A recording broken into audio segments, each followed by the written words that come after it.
My grandpa fought many battles in the Pacific during World War II, earning himself the Bronze Medal for bravery. We all have our own wars to fight during our lives, but I don't think anyone can be prepared for the last one they have to fight, the one with themselves. Terry, I'm in trouble. I think I'm losing my mind. Please call me, or better yet, stop by and see me. I need help. I'm sorry again. I hate to do this to you. Bye. Right now I'm living in a hotel, and they serve 3 meals a day, which I partake of. No, when I'm home, I make my own meals.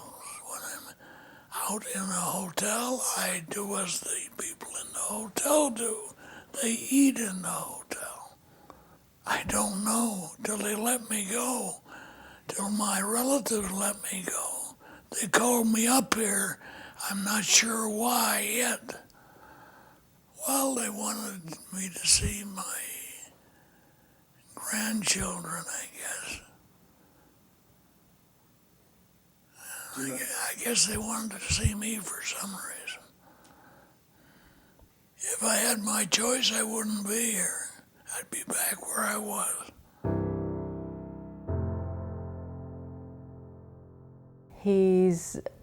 He's not thinking clearly. He has a phone. He can never remember how to work it. But he always remembers to go to breakfast, lunch, and dinner. He still has a great appetite. He's very healthy physically. But mentally, he's deteriorating quite rapidly. And he gets anxiety attacks. He'll call me 26 times a day and not remember 1 minute later that he had just called me. Okay, I'd appreciate it. I'd like something for the shoulder. It's giving me fits. Something to ease the pain so I can sleep tonight. Call me back and let me know if you would, please. Bye-bye. It's hard, I had to take over everything. All his bills, all of his, everything that he's had, and that was really hard. I had no idea how to start with that. Money is a problem. He has only so much money, and it costs $5,000 a month to stay in that place. He has about 12 months left of money to stay there. Remember, it helps you, it's to save your legs, to save. It's hard. I don't know, it's overwhelming for me. I don't sleep at night anymore, it's crazy. He was living in Houston by himself, and when we would go visit, there would be stacks of mail and stacks of things he'd bought on TV. And I'd go see him about once a month or once every other month. But I could tell he was forgetting things, forgetting a lot of things. And then he called me one day and said he was checking himself into the hospital. And I said, why, Dad? Because he hadn't given any indication he wasn't well. And he said, I just have to go. I'm going at 6 o'clock. And he was in intensive care for days. And so he was losing a lot of blood somehow. They still don't know what happened to him. He just got really, really sick. And so I knew he couldn't stay down there alone anymore. I brought a caregiver in for a year, and she would come in 5 days a week. And she took incredible care of him, but he had to be alone every night. He wasn't capable of that anymore after he got sick that time.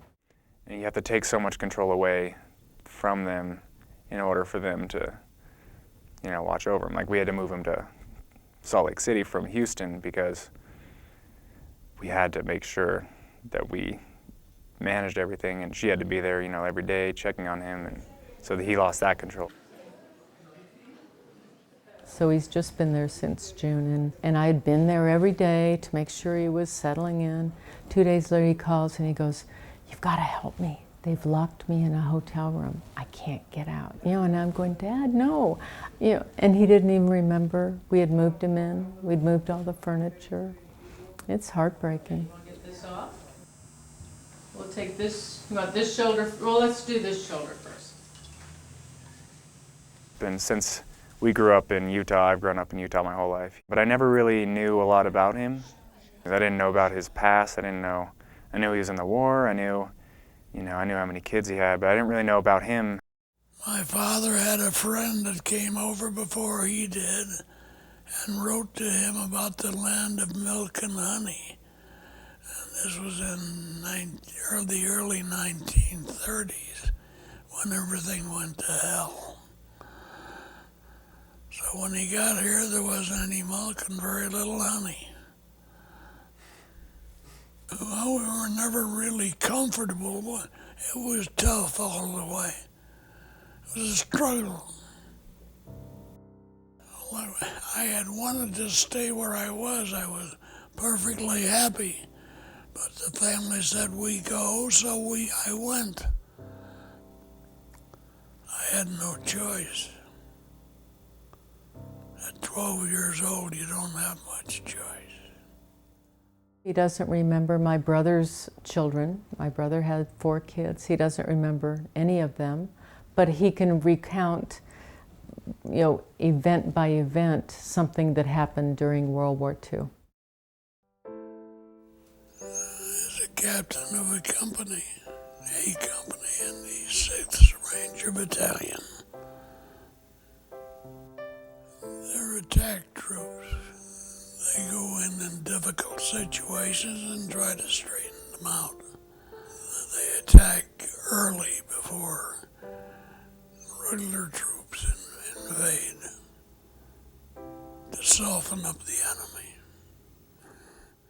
You didn't have time for perspectives. You just did what they told you to do. It was a united effort. Nobody cared what your perspective was as long as it worked in with everybody else. When you're doing something you don't like, you don't really want to do it, but you do it because you have to do it. Somebody has to do it. My life is what I'm comparing anything to, and that was my life. The Army actually made me.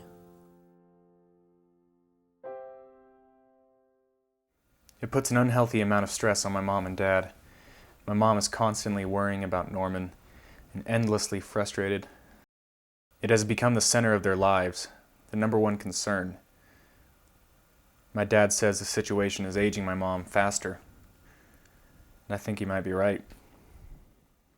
It's quite overwhelming. It really is. You want to do the right thing, and you get very frustrated. He's very, very single-minded. You just can't communicate to him what you want. And the things that my mom's doing for him, they're necessary, but he doesn't see it that way, and he can't really make that judgment call just because of his mental state right now. I've got to get out of here. There's nobody to talk to. Not a soul around. Please find out how to get me into a veteran's home. It should be easy. Call me back one way or the other, please. I think the most difficult part for me is just seeing him so unhappy. It's really, he has a chance to be in a place where there are very nice people. He could make a few friends and play cards or enjoy himself, but he refuses to do that. What's happy? That's a relative term. I'm not the happy type. Never has been, never will be.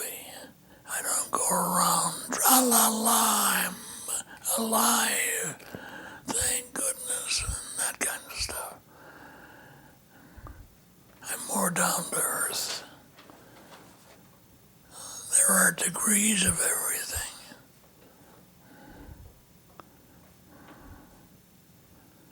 Worms are happy, I assume. Well, I have never been a happy person.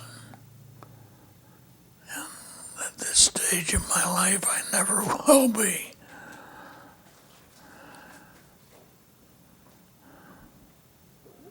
I'm a realist. is that you accept life as it comes and goes. There's no future, very little future. Every day that passes makes your future that much shorter. I don't particularly welcome it, but it's inevitable. And I accept the inevitable. Methuselah lived forever, I guess, but I'm not Methuselah. I am unhappy as hell here. Would you please do that? Thanks, bye.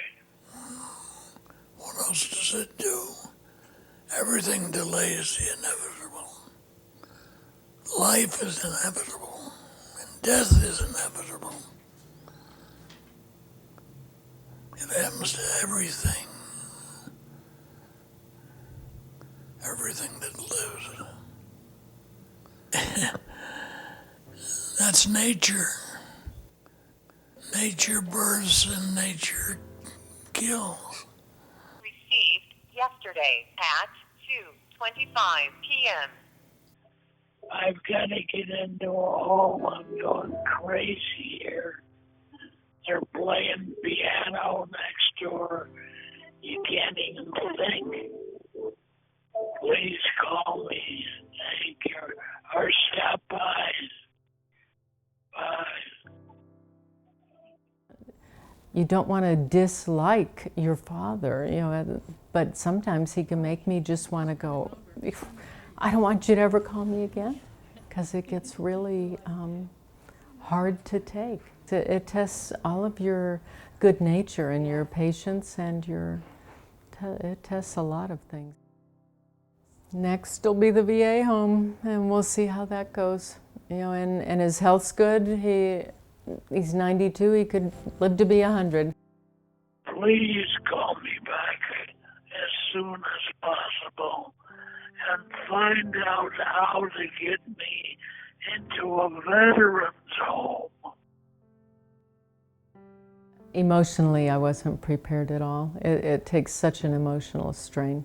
It's unreal how it's, you know, it's changed my outlook on a lot of things. Now I worry about, because I'm, you know, getting to where I'm going to have to start thinking about this too, and I sure don't want to be in a predicament like he is.